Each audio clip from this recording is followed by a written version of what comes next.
Hello, everyone. If you're in the back, excuse me, we're going to begin. So just want to let everybody get comfortable. No. Okay, let me welcome all of you to the event today that is, in fact, is being promoted by the Center for Ethnographic Research here at the Institute for the Study of Societal Issues.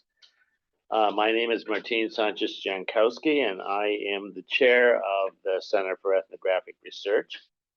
And I want to remind everybody before we start the formal presentation, if you could check your cell phones and make sure they're on the silent mode, that would be quite helpful.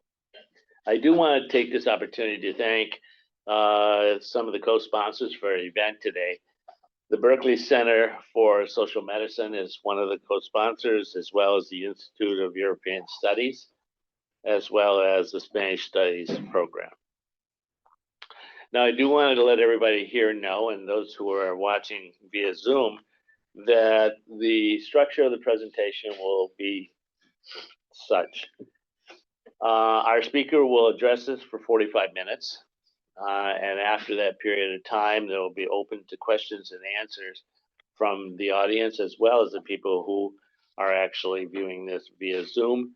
If you are viewing this via Zoom, please enter your questions in the Q&A box at any time, and I will ask those questions on your behalf. Now it's my pleasure to introduce our speaker today. This is Professor Guillaume Dumont, who's Associate Professor of Anthropology and Director of the Ethnography Institute at Emlyon Business School in France.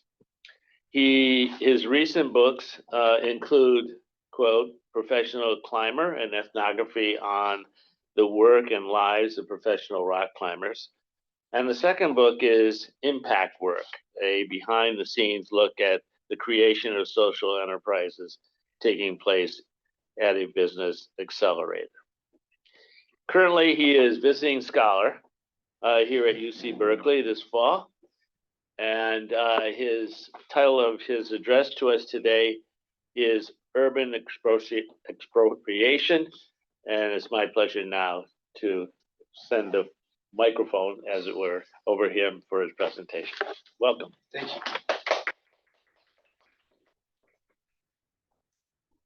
Well, thank you, Martin. Can I move this a little bit? Well, thank you for the introduction. Thank you, Deborah, for the invitation. And thanks, everyone, for taking the time and coming. And thanks for the free food, too. And good afternoon for everyone online. Well, maybe a few things before I start. The first one is that, in my experience, most Americans are very polite in these kind of circumstances. But if you don't understand me, just let me know, and I will try to express myself better. Because I'm from Belgium, so I do speak French. I work in Barcelona, and where we speak Spanish and Catalan, as you mentioned. And this is going to be in English.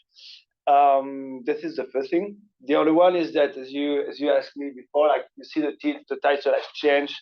Well, what I'm presenting today, it's quite new to me in the sense that I just finished 2 years of fieldwork in Barcelona in El Raval, meaning that this is very much work in progress in the real meaning of the term. So I wrote this paper over the summer, and I changed the title about 50 times during the last 2 weeks, trying to make sense of it.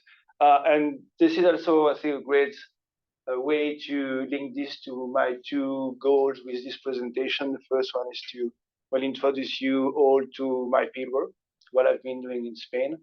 So I spent the last 3 years in fieldwork with people involved in drug trafficking. I won't call them drug trafficking organization in the strict sense of the term, but I've been collecting data with drug dealers, people who use drugs, mainly cocaine, heroin, methamphetamine, and crack cocaine in situation of homelessness. Harm reduction workers. I spent 1 year working at the harm reduction facility in El Raval too. Collected data with residents of the neighborhood, and this is going to be the focus of this talk, and I think it connects very well to what you've been doing would say many years ago, but at the beginning of your career. So it's great to hear it as well. And yeah, and the second goal for me, it's also something that I would like to ask you. So I've been very much immersed into my fieldwork, and I guess some of you who do fieldwork knows that when you very much focus on data collection and on your own context, it's hard to make sense of it beyond the specificity of the case, which is exactly where I am right now. I'm trying to exit my setting and to make sense of my finding at a more rather broader level or more theoretically. So I'm also welcoming like any suggestion to make this relevant to other people, in this case, you. Okay, so if it's okay for you, I would greatly appreciate any suggestion to work in that direction. Right? It's okay? Okay, cool. So what I'm going to do, I've structured a presentation in two parts. The first one is about the context. The second one is about more the finding, like our resident in El Raval makes sense of three things: drug trafficking, housing financialization, and urban renewal. So I'm going to spend the first half of the presentation explaining you how these three phenomena interact in my context, and then what residents have to say about them. So let's see if it works. Yes. First slide is a story to give you a sense of what I'm talking about. If you need more details, let me know. But this is, I used to live right there. This is Riereta number 3. It's in a street in El Raval, which is a neighborhood I study. I live in number 7 until 2 years ago, which is where I did the fieldwork. And in 2012, the people living there have been evicted, resulting from the crisis. They were not able to pay the loan, and the bank take over the apartment. And a few years later, the apartment was occupied by Dominican, belonging to an organization dedicated to drug trafficking, especially cocaine trafficking. That was around 2014. So they've been selling drugs in the apartment for a few years. The residents have been complaining because of the nuisance and the disturbance that drug trafficking in a building like this can make. And it took years to the police to actually do something, or at least intervene and raid into the building. That happened in December 2016. So many years, after many years of residents complaining and not really understanding why the police was not taking action, growing kind of a frustration, but nothing was happening there. So the drug dealer were raided and evicted in December 2016. But they were released within a few days. They came back to the apartment. They actually resumed the operation because the apartment has become the legal residence. So during the next year, from December 2026 to December 2027, they keep running the operation, selling drugs. And one day when they left, the resident of the neighborhood, member of community of organization, actually occupy the drug selling location. And one resident, Ernesto, started living there. Right, that was 2017. Ernesto lived in this apartment, occupying it until 2021, December 2nd. I took this picture on December 3rd, like the day after his eviction by the police. So the apartment resulting from the crisis belonged to Bankia, to BBVA, which is a Spanish multinational company. I think in English is BBVA. It's a major financial group. And they own the apartment, and they never did anything to actually denounce the activity taking place on the premise, although the residents were making complaint, and the police also asked them to actually do a formal request to allow them to investigate the case and raid the building. So in December 21, when they evicted Ernesto, who were living there, there was this wave of frustration from the residents saying like, well, we've been complaining for years about the drug trafficking, and the owner, this international group didn't do anything. And then when we have a family actually occupying the building, they are doing something. Right? So this story is interesting for different reasons, but for us right now, it's interesting because there are three phenomena, which is the one I'm going to talk about, that converge there. The first is obviously the drug trafficking taking place in these facilities, in this apartment. The second is the process of housing financialization. I'm going to talk about this in a minute. And the third, that I didn't talk much about this in the story, is the urban renewal, the transformation of the neighborhood in El Raval in Barcelona. So my focus in the next slide will be on how do residents make sense of the convergence of this phenomena. All right, so how do the people living there actually explain that drug trafficking is possible with such a high visibility in a city-centric neighborhood with a high police presence? And I think this is also what makes this case and El Raval specifically interesting, because I think this contrasts very much with the research in the US that I'm sure you know better than me. But like my understanding is that most of the research on drug trafficking in American cities is taking place in the suburbs, very far from the city center. In this case, if you have been to Barcelona, you may recognize Las Ramblas, which is the main street, Plaza Catalunya, which is right there. So this is the boundary of the city. This is what we call the city center, and this is El Raval. So it's right in the middle. It's 5-minute walk from Plaza Catalunya. So if you take the bus from the airport, it drops you there. And we're talking about this neighborhood. So it's very centrical. It's a highly populated neighborhood. Until recently, it was like one of the most highly densely populated neighborhoods in the world. It's highly immigrants, seeing 47% split between Bangladesh and Pakistan primarily. The yearly average income is 13,000 euros per year. I mean, there's a huge gap between the US and Europe, but also within the city. So, for example, some of the wealthiest neighborhoods are there. Saria, for example, it's around 46K per year. Okay, so it's a very poor neighborhood within the city, although it's right in the city center. And those neighborhoods around it are one of the most wealthiest, more touristic, where the income is actually much higher. This is a neighborhood where we have high law enforcement presence. I think there's 3 or 4 police stations operating in this neighborhood. And to give you an idea of the size, it would be like what we call a kilometer, which is less than a mile, and 1 kilometer, which is also less than a mile. So I think it's 1 kilometer square, means very small neighborhood. You can walk pretty much everywhere. So this is the context where we have first drug trafficking. So drug trafficking shifted in the late 2000s, moved from like street level drug trafficking, as we all know, sell drugs directly on the street, to what we call the narco-piso. Narco-piso is what Riereta 3 became, which is in the US would be a crack house, a place where you can go smoke crack. In this case, you can inject heroin as well, but you can also sleep there, because it was meeting a demand of many people who use drugs, who actually were homeless and needed a place to stay. And the narco-pisos model has been shifting the retail strategy of many of these organizations. And what's interesting in this narco-piso, they're taking place, as in the case of Riereta 3, in vacant apartments that belong to bank, investing funds, and major real estate investors. Okay, so this organization, they were very specific in which are the apartments, which are the property that they target to create narco-piso, using the one owned by bank and investor, mainly focused on crack cocaine, heroin, cocaine, and more recently, methamphetamine. The second phenomena is this urban renewal process. So I won't go too much into detail into that.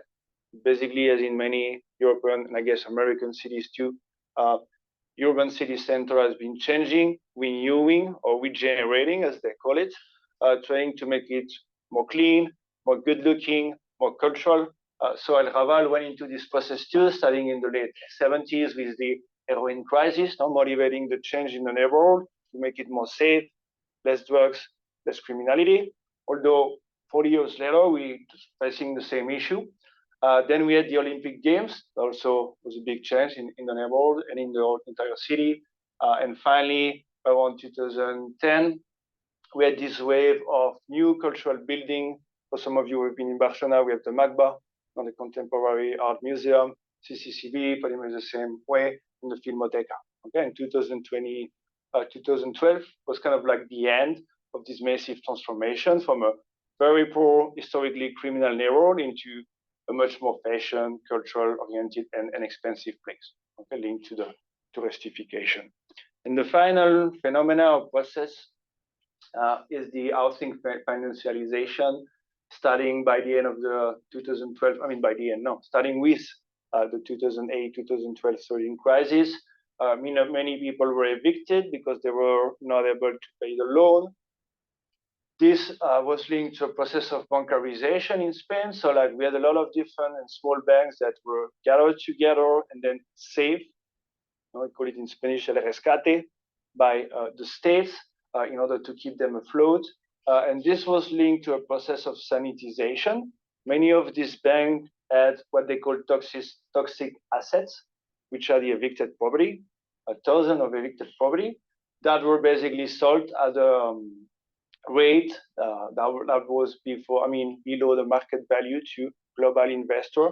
I use a picture for Blackstone, which is an American investor that you may know, which is the one that own the biggest number of apartments in Barcelona and in Spain, and I believe maybe in Europe as well. So what I'm trying to say is that we have this transformation of this shift from individual property owner to investor or real estate investor, both national and international. I'm not saying it's only the American, but was a lot of national investor, a lot of European investor, and a lot of international investor buying this property.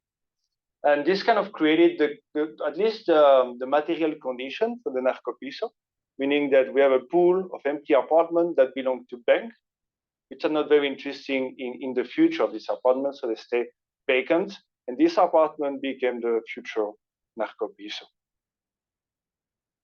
Okay, so it was a bit of my setting the context for what is to come now, which is how do the residents make sense of this phenomena? So how do they make sense of the high presence of the Narco-Especulació in the neighborhood and try to make it true? And what I'm going to try to show you is that they created what is called the Narco-Especulació thesis or framework, which is a way for them to actually explain this phenomena, to explain the relationship between bank, investment fund, and the narco trafficker, or at least the drug dealer.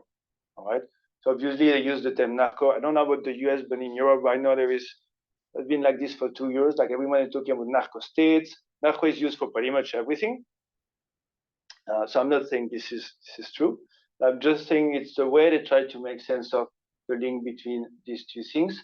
So what is interesting, I call it an interpretive frame, because for them it's the way they make sense of it. They explain that speculative practices of investor in the neighborhood and the lack of response from city council to only with the drug trafficking is actually making sense of this transformation and raising a broader critique of the public management of the urban space. So there are 4 main foundations for this thesis, and I'm moving into the data. I didn't say much about the fieldwork and the data collection, but anything you need to know, please ask me. So I'm using primarily data collected with the residents, mainly a member of community organization. Something I want to specify too right now is that most of the residents I've been talking to and collecting data with are not the 47% of immigrants. Right? Those immigrants don't really have a voice, at least when I did the fieldwork. I don't think that, it's changing, but very slowly. But there is a huge gap in between the long-term resident from El Raval and the newcomer from Bangladesh, Pakistan, Morocco, and so on and so on. So I'm focusing more on the Spanish Catalan side of the residents, so people who've been living there for a very long time. Okay, so just saying not to put all the residents in the same bag because there are obviously high heterogeneity among them.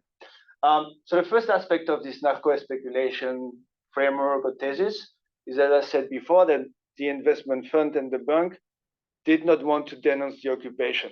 And without denouncing it, although they knew what was going on, but there is no way, or it's very complicated for the police to take action. So this is the first aspect. For example, Paul, who were around 60, is an owner president of a community that a Narco-Especulació in the building, or managed by a Pakistani organization. It was just explaining that there was no way to handle things legally because the owner, Bankia, Spanish bank, didn't care. The owner was Bankia, they were paying the building fees, but they didn't care about the drug trafficking going on. So they didn't want to denounce it, so the police couldn't do much. Right? So if you own a property, you need to yourself do the complaint to the police for the police to take action. What Paul is trying to say is that he, as a homeowner president, couldn't do anything because they don't legally have the right to make such a complaint. They can complain about the activity, but they cannot ask the police intervention. The second aspect is what I call the institutional neglect. This picture was from, is from a meeting with the city council. There, police officer and the residents. Very few residents actually were coming to this meeting. But what was interesting is that the district councilor started the meeting by saying, Narco-Especulació are over, all right, we are going forward, and the phenomena is, it's done. It was funny because the last day I visited 3 of these Narco-Especulació with someone in the morning, and Maria, who is a long-term resident, well, she was sat behind me and she stand up very angry, being like, how can you say this? It's worse than it have ever been. So this second aspect, this second foundation of the narco-speculation framework is the feeling of neglect from the resident to the city council. It was very hard for them to communicate with the city council. It was also very hard for them to have a response to what was going on. The third aspect, and it's more linked to the police, is the puzzling police intervention, again, under the view of the residents. So they were struggling to understand why, although the police knew, they were not taking action. So for example, Joan, who is a community organization member, explained after having visited the police and making a complaint, where we fill a bunch of reports, the police always told us they knew about the narco-pesos. In fact, when we filled the report, they recognized the location. They had it under control. So what we're puzzling for the resident was like, well, the police know, but they're not doing anything. What does it mean? Do they work with the drug trafficking organization? Do they have a special agreement? Why there is nothing happening? So obviously, police intervention and strategy have a different pace than the resident expectation. We can talk more about this before. But I want to try to emphasize, and they did not understand why something that was so visible were not actually police. And the final aspect is the touristification and what they call the invasion of the neighborhood. Neighborhood was changing, like in any city center, at least in Europe. Prices were rising, more tourists, especially in a city like Barcelona. We had a huge flux of tourists in the last 2 decades, I would say. And many of the residents, while were struggling to make sense of the neighborhood, didn't feel this connection with the place anymore.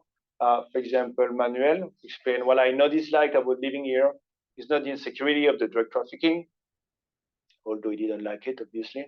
But I no longer feel like this is my neighbor, maybe because, or mainly because most of the local business have disappeared and everything has become so uniform.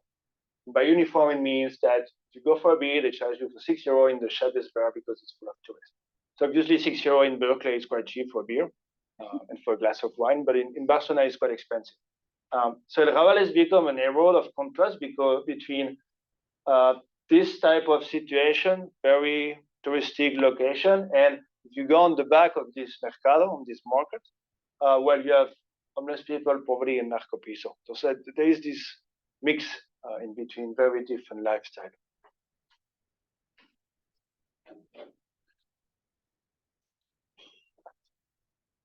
So that was for the first part. I'm now moving into, as I said before, the resistance strategies. I'm trying to show that the narco-speculation thesis or framework is not only something that is discursive, but it's also like to have practical implication, very concrete implication for the resident.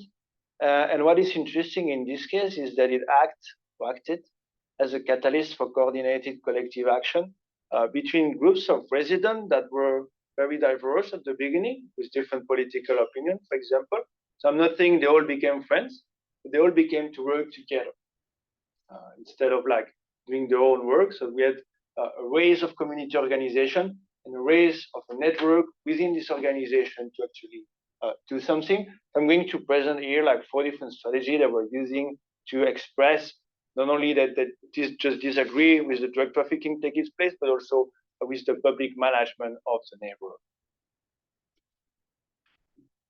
The first is that this community organization, by building a network, they started to create a space for public engagement. So at the inception of the phenomena, it was very hard for the resident to go to the police or it was actually easy to go to the police. It's very accessible. You go there and you wait in line, but the answer was not really what they expected. So they were struggling to actually have an answer be heard and see something changing. For example, Marius explained, another long-term resident, well, head over to the cops shop or the police station to fill a complaint and see what's up.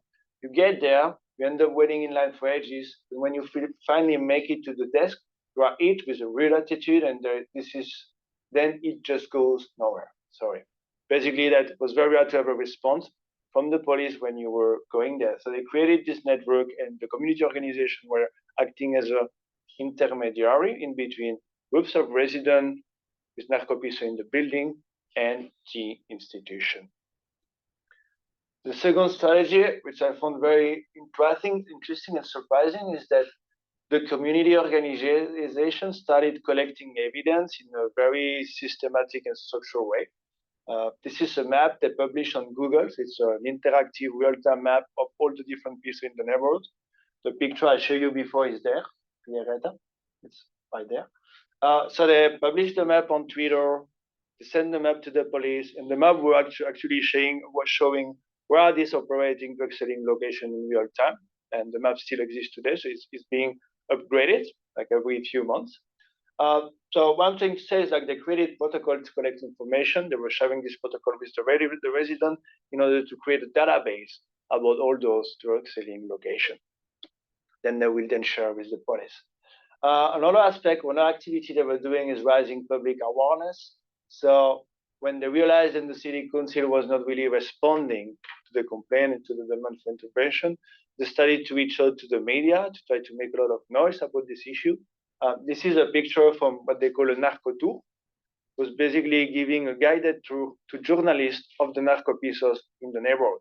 Obviously, not of the inside, but going to the door, making some noise, having the photograph and the filmmakers, recording what was going on and then playing this on TV. And finally, they were using what I call occupation tactics, so not really tactics, on 2 levels. As I explained in the first example, in the first story of Rireta Tres, they occupy back the apartment. Ernesto was living there. So if you have someone occupying the building, most of the time a family, it becomes very hard both for the trafficker, the drug dealer to come back, but also for the police to evict you. Because when you have family with children, it's become very complicated, at least in Spain, to evict the people living there. So they were basically trying to buy the whole narco-piso in order to avoid an occupation and more drug dealing operation. And another thing that they did was also on the first picture. So at the beginning, when the police intervened in these places and wet them, they were not closing the doors. They were leaving the door open, meaning that anyone could just like come in and start selling drug again, which is what was happening most of the case. So they started to organize and to also, I don't know if you remember the picture, but like close this door by using concrete block and doing it themselves, at least at the beginning. And then the city council started doing this. So stay with me for like 5 more minutes. I'm getting to the end. So what I'm trying to do is with this paper, by looking at all the ways it doesn't make sense of drug trafficking, urban renewal, and housing financialization, is to describe and analyze in a way the frame, this interpretative frame, embodying a broader critique of the public management of the urban space. So obviously, it's not only about drug trafficking. It's about what's going on in the neighborhood and how the institution are actually doing something or not. And I think it's structured on these 3 aspects, maybe less on this one, but there is and this is why I used the term before, urban expropriation in the previous title. No? There is this feeling that we have lost our social control over the neighborhood. It's been taken over either by criminals, drug dealers, or by investing funds. And the city council is not doing anything for us. So last slide. Trying to move beyond this to something a bit broader or maybe more interesting and relevant for you or for the people in other locations. For me, there are 3 things. The first are the politics of disruption. This is what I just explained on the way this phenomena have community organization with very different political orientation working together, actually doing something. The second is what I call, and this is very much where I work. What I'm working on right now is the instrumentalization of housing financialization by illegal actors. Or criminal groups use specific legal processes to actually develop the operation. And what is interesting in this case is that the urban space is not only a context, but a force in the design of criminal activity. So it's not only where the criminal activity takes place, but it's integrally part of the strategy they have, the retail strategy they have to expand their operation. And the third aspect, and I'm not talking much about this because I don't have much empirical material to actually demonstrate this, but it's the way illegality is strategically managed by legal actor, in this case, real estate investor, who purposely don't denounce the occupation of these apartments. So it's basically a intolerance toward the occupation and crime within the speculative practices of real estate investor.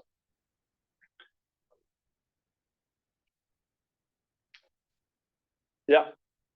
So, well, I hope it's interesting. It was clear enough, and I think not too long because I stick to the 30 minutes. Yeah, well, this is the case. This is the fieldwork.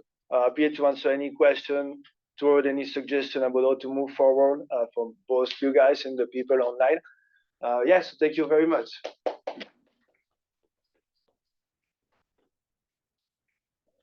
Okay,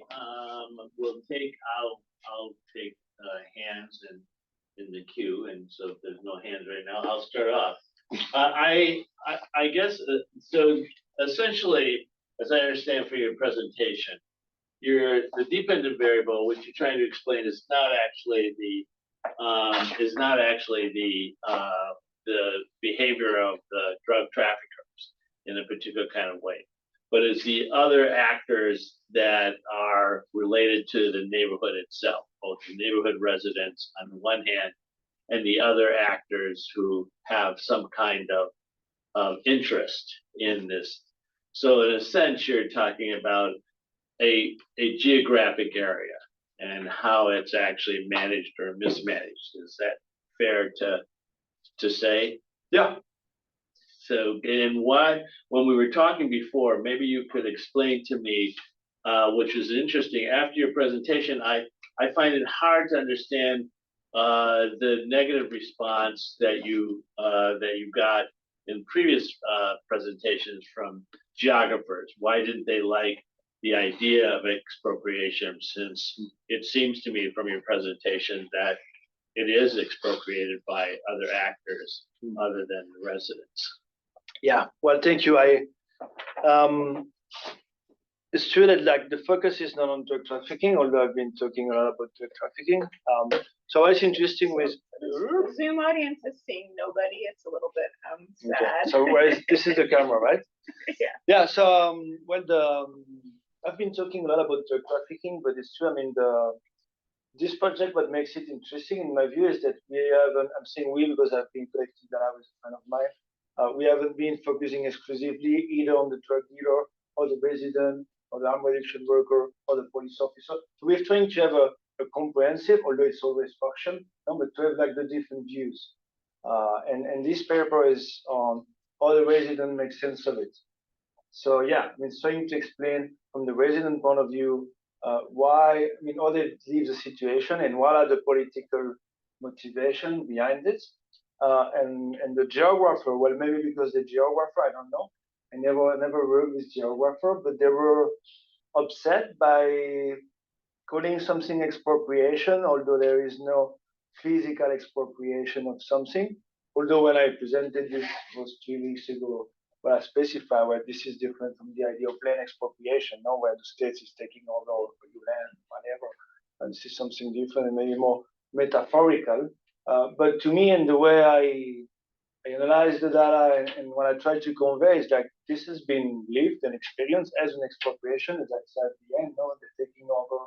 It's not my apartment, but this is where I live. This is how I live, and this is my neighborhood in a sense.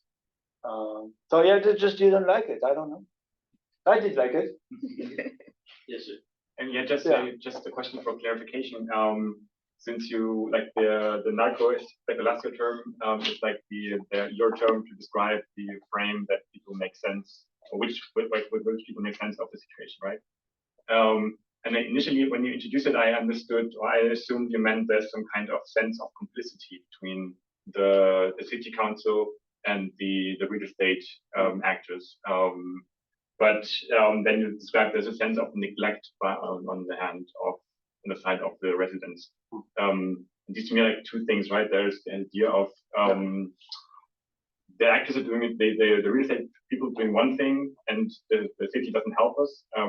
Whereas the Narco-Especulació term like seems to suggest some kind of they're in this together, in a way. Yes, I just like how do you mean that? Yeah, thank you, because I think I was maybe misleading with this. So the idea of narco-especulación, or speculation in English, you say speculation? Yeah, well, narco-speculation makes it easy for me too. Well, it comes from the resident, and the term it's actually has been produced by the resident themselves, so it's not mine. And they want to emphasize the relationship between investing funds and criminal organization. So I'm not saying it's right or not, but I'm just saying this is the way they frame it, and they make sense of it. And my feeling is I'm a bit stuck there. Like I've been describing like how they experience the phenomena, how they describe it. So how can we move from there from that? Okay. So does it clarify this?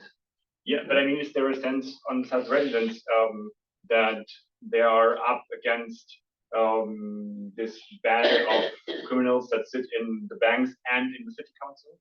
Or is there more an idea like that, well, the city should help us, but they don't for whatever reason? Like, so is there more like a sense of publicity or more a sense of neglect?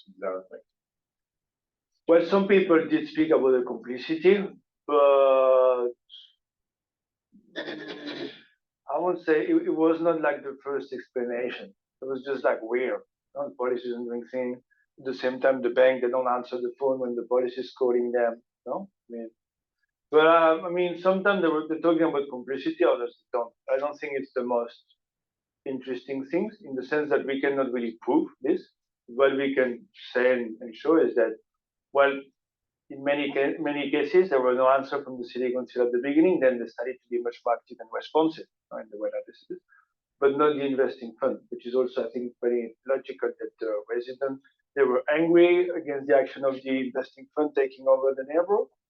But at the same time, they were angry and discontented with the criminal organization taking place because, I mean, it's not a great thing to have Narco-Especulació in the building.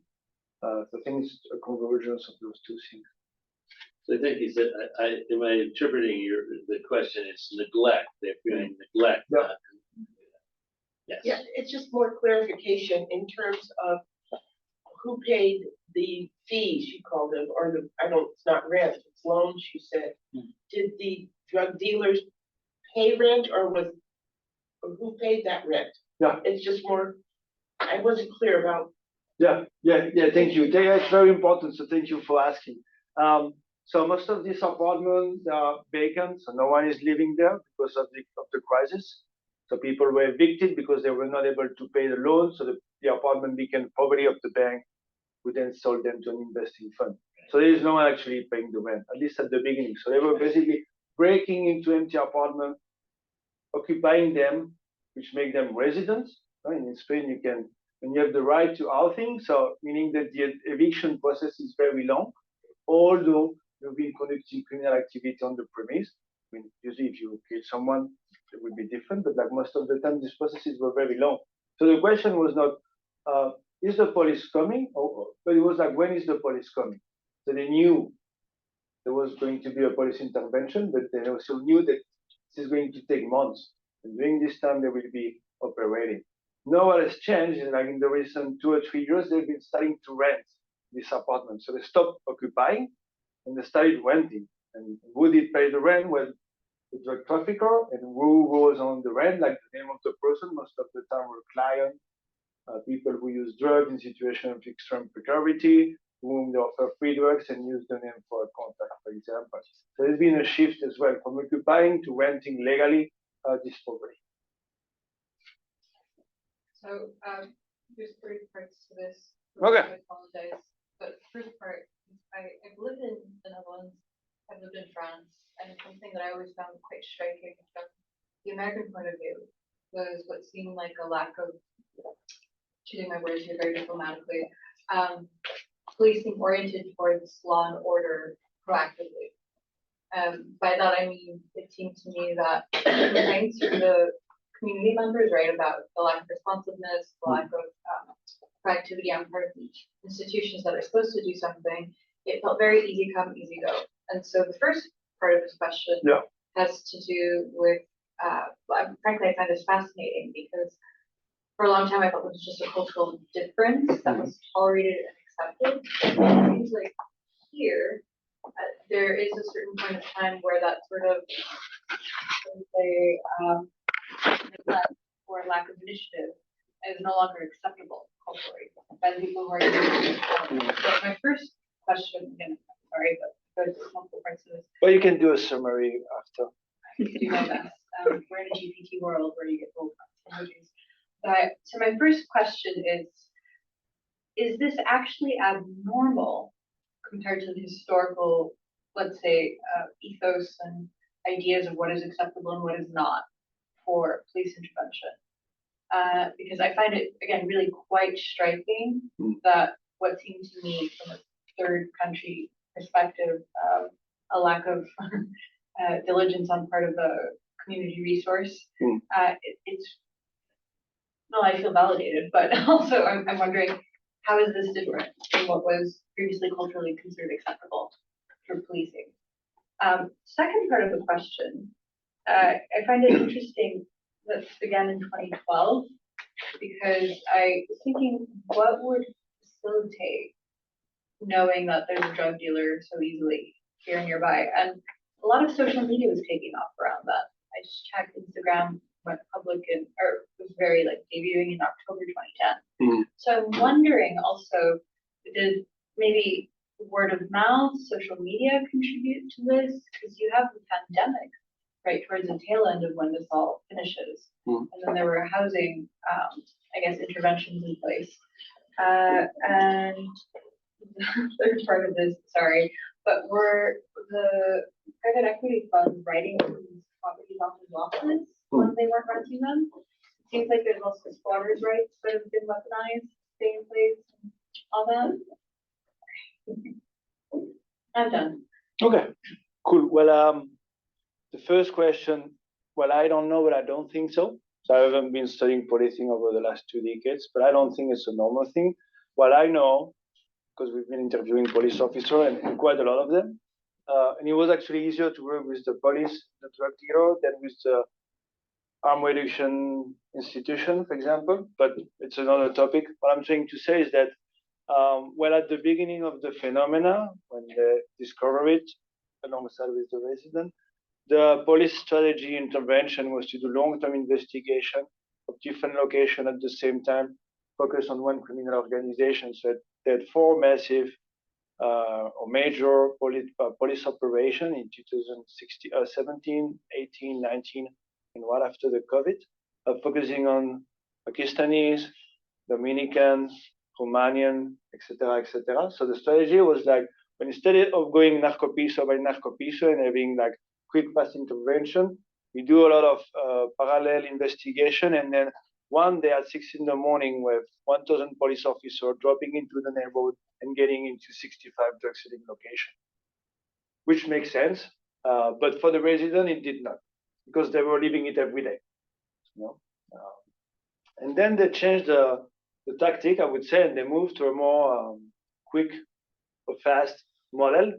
Every 3 weeks, I think in the Western groups, they've been intervening one narco-piso after the other, which also means that narco-piso managers have been changing the way they operate. So they have different narco-piso at the same time. They have 5 different apartments. They're only using one.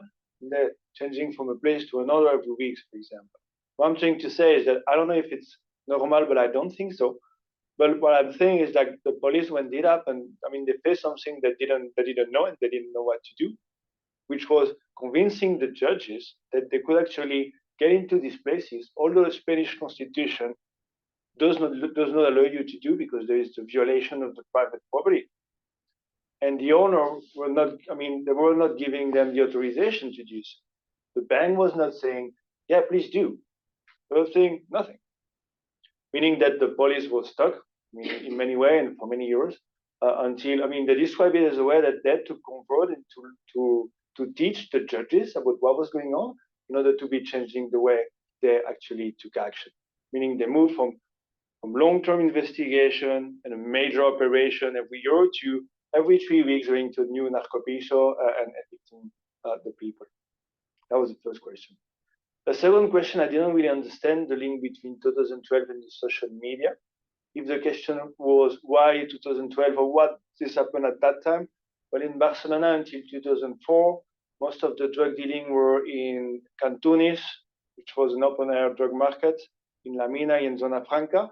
This has been changing, bringing back to the center in the case of Cantunis, so they moved back to the city center, and the dominant model was street-level drug dealing. They created a new police force in 2006, or at least they had a new police force coming, which is the Mossos d'Esquadra, which is the state police. So they created the first drug task, I think, at that time. So they started to be investigating or acting more against street-level drug dealing until the beginning of 2012, 2011, when they were very consistent. It became very complicated to actually be on the street and selling drugs to other people, which is when they did this transition, which coincided with the end of the financial crisis and the availability of this apartment. Is that when they started licensing clubs to smoke weed? No, that was a bit later. I think 2017. Yeah. 67. Yeah. I mean, Lydia has been very much involved in the police side of this, but yeah, that was later, and I was very disconnected. Although some of the people I did fieldwork with to make money, they were also working for a marijuana organization as a street runner, going on the street, trying to find tourists and bringing them to a cannabis club for like $20. And the third question, I didn't take another question. Were these properties written off in lawsuits by the new asset managers and private equity funds? Because they didn't do anything for quite a long time, but they got them at a fire sale essentially. So I'm wondering, for taxation purposes, or were there more details perhaps on why they were just leaving that for years? Because I think. Yeah, I mean, there are different hypotheses. The first one is linked to the gentrification and the fact that in many places they used to own a lot of apartments in the same building. So if you have, let's say, like 16 apartments in a building and they own 14 of them or 30, I mean, this is not exceptional. So we had investing fund who actually own the entire building. But in order to make new and to, actually do something and increase the value of this apartment, they needed the empty building. Meaning that if you have like two more residents living there, you need to get rid of them. One of the hypotheses was like, well, we let it go until they live by themselves, and then we buy those places. There are different explanations. The first one that comes to mind is this one. Then if you look at the taxes regime, well, Spain has been, since the mid-2000s, very pushy for international investors to come to the country. Actually, you pay less taxes. Like the more apartment than you have, the less taxes than you pay. Yeah, it's changing slowly, but it's always been easier to manage a huge portfolio of dozens of apartments than being like Deborah or me. We own an apartment and we rent it to someone. So the tax regime would say the other way around in this sense. It's much more facilitative for major holding, major real estate investor than for you and I. Deborah? I'd like to hear a little bit more about the community organization. Yeah. Did this exist previously, and then did they, make this their focus, or was it sort of did it emerge just because of this? Yeah. Because I could imagine that the community organization itself, especially if it was growing or just formed at that time, would be like creating a sense of social control and it's sort of countervailing these other processes that you talk about. So I'm just curious to hear more about that in general, and then also, did the community organization make an attempt to reach out to the new immigrant residents, and anything you have about that? Yeah, well, so some of this organization already existed, but some were created especially for that, obviously just a few of them, and they were acting as a bridge between those different organizations that were not primarily focusing on drug trafficking. So I have in mind, especially one person we work very much with, who was one of the leader of this drug trafficking focused community organization. So most of them were already there, but because of these two or three new organizations that shifted the focus on the drug trafficking, everyone started to be much more concerned with that. When the Narco-Especulació saw the intensity of the phenomenon lower, they started to focus on trash or other problems and issues they have in the neighborhood. So they're also shifting the focus accordingly with the transformation of the barrier, in a sense. And the second question, well, I asked him this question quite a few times, and I would have loved to be also able to interview. There are some association from Moroccans. They're quite strong in the neighborhood. Pakistanis and Filipinos, because there is a huge Philippine community.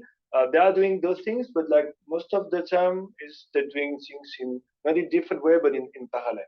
So they don't really work with each other. Although they are obviously, I remember one of the community leader I interviewed, he was very Catalan, old school, long-term resident of the neighborhood. He get married with someone from Morocco, and they were kind of like doing things together. Although when you talk to them, they have like very radically different view on life, to put it this way. Does that answer your question? Mm-hmm. Yeah. Something I think also one of the limitations of this project is that in the phenomena has been running for 10 years. We didn't collect data at the beginning. We kind of, I don't know if we missed something, but we were not there like in 2016, for example, 2017. And it's also complicated to collect data with the resident because some they're just not interesting to talk. Many of them left the neighborhood. So it was complex and more difficult than with drug dealer, I would say, surprisingly. Other questions? Well, I have a couple of comments. The first is police have changed clearly over time, and that's been a change. I think initiated by the United States in particular, to a lot of European countries in the drug dealing area, both in terms of international pressures. Because in the beginning, no matter if you're in Italy, France, or this, I think I think what you've observed was relatively true. That is, they're going to be much more lenient in what they intervene with in particular areas. You don't get this in the rich areas of Barcelona. They know this exists. There's been a general strategy that will confine it to a particular kind of area. You would have a faster response if it was in the middle class areas. Let me assure you of that.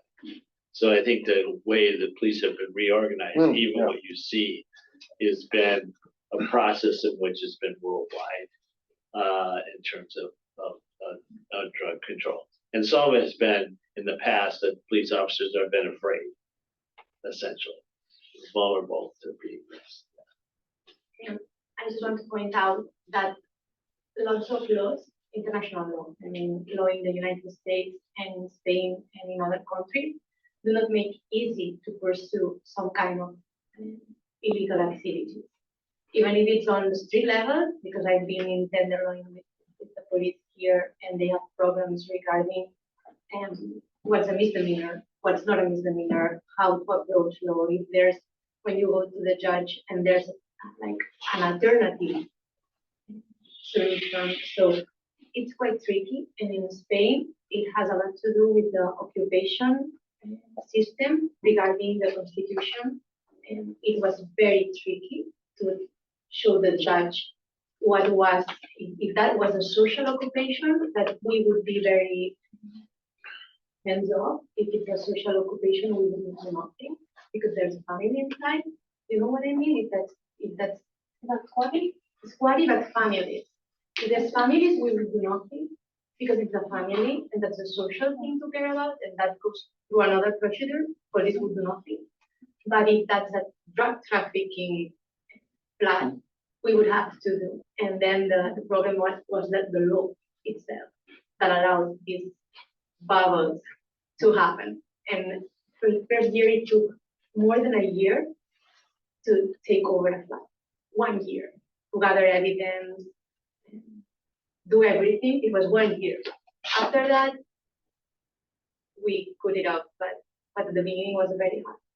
Just to make sure I'm understanding. So if the squatting is done by the family, it's treated differently. Yeah. Yeah. Yes, it That's is. very interesting. So Yeah. It's also same. why, when if you open a Narco-Especulació, they call it open, when you create a Narco-Especulació, well, most of the time you pay someone to go there and break in and give you the key, like the new keys, and then you put a family for a few days to a few weeks.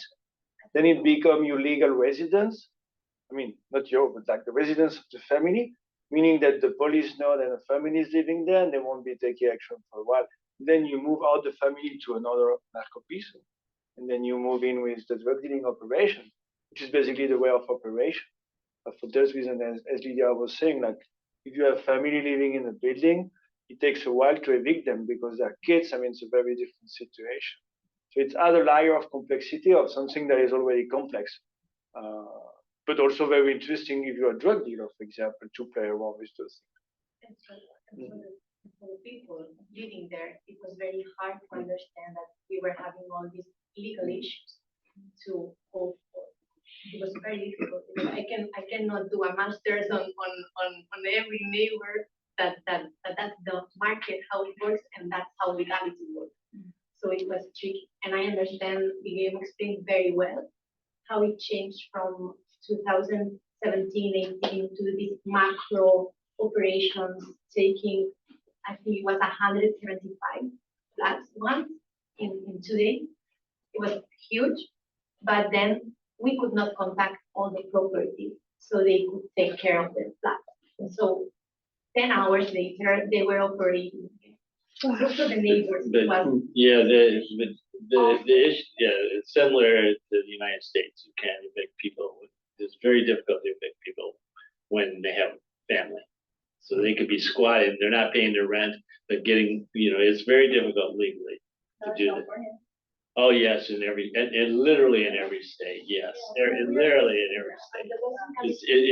It's all, it takes an enormous long time for this, just as they explained. Well, I can tell you even in LA. Well, I think in Spain it's longer. Longer. than in It California. takes a year. It takes a long time. Yes, it does. The other thing is I want to become clear about the police because she gave an idea about why it's really difficult with the police in terms of getting law and all the rest. But if the police wanted to stop this, that is really not a strategy that would harm them. They could stop the trafficking themselves. They don't have to go in the apartment, but if they're present, the actual demand would not work. So you have to ask yourself the question, if they really want to stop it, it's not that law and all the complex of the law of getting them out. It's about the person coming in to buy, you could make actually that very, very difficult, but they don't do that. Yes. You talk about the policing, but what about even, a bigger frame, which is the mayor or I don't know the politics of the city. So how did that, do you have elections and are there movements one way or the other in terms of the politicians? Yeah, it's a very good question. It's very much linked to what Deborah was asking before with the different community organizations. So you have a politicization of this organization, left, right, middle. I mean, we have a lot of different political parties in Europe. And there is this politicization at the beginning that then they came together and then they started to divide again, when the phenomena was slowing. So in Barcelona, the police force that was mainly involved in the day-to-day policing is the Guardia Urbana that belonged to the city council, the city council, city police, and it belonged to the district. So it was very much linked to the instructions given by the district to the police too. So yeah, I mean it's closely linked, and obviously when you have election, they change this, they change that. You have more visibility in the street, and then change. I mean it's an ever-changing kind of context. Although, as I said before, I mean, policing is very, police is very visible in this neighborhood. Like anywhere you go, you always see a car, police officer. I mean, it's not that. I mean, in the US, for example, it's very complicated to see some police sometimes. I mean, comparison with El Raval, there is 3 main police stations. It's the most intensively policed neighborhood in the city. There's like such a high visibility of officers. So it's a bit more complex to what you say, in the sense that during this investigation, what they were doing to collect evidence was stopping the client after they left in order to confiscate the substance, in order to have enough evidence, for example. So it was not really useful for them at that time to stop people going there, because they needed them to collect some evidence. And then they changed the mode of operation. One of the main challenges for the police was to actually make a dossier, as we call it in French, like a register of evidence that will be heavy enough to make the case to a judge and to have a mandate to enter in place. I think we've actually covered. I mean, we can have an argument about how you do this, but I can assure you that if you have clients that you're taking what they just bought away when they come out, and you can do this and get evidence, they're not going to come there anymore. There's no question about that. I mean, so there are tactics that could be used that lead us to questions about why they don't, and maybe that's something why is fruitful to actually research, I think. But I think this has been exciting. I think this is really important work. And it's very difficult to get because it has some danger involved in it, and it's not the easiest kind of evidence. So I found this really quite fascinating, and there's a lot of aspects to it that you offered to us. And I look forward to actually the publications when you have the book that comes out. I want to thank all of you here and those of you who joined us on Zoom for this meeting. And I invite you to actually keep in contact with ISSI to see what new events will occur both within the Institute and with the center in the future. So thank you. We've come to an end. Appreciate it.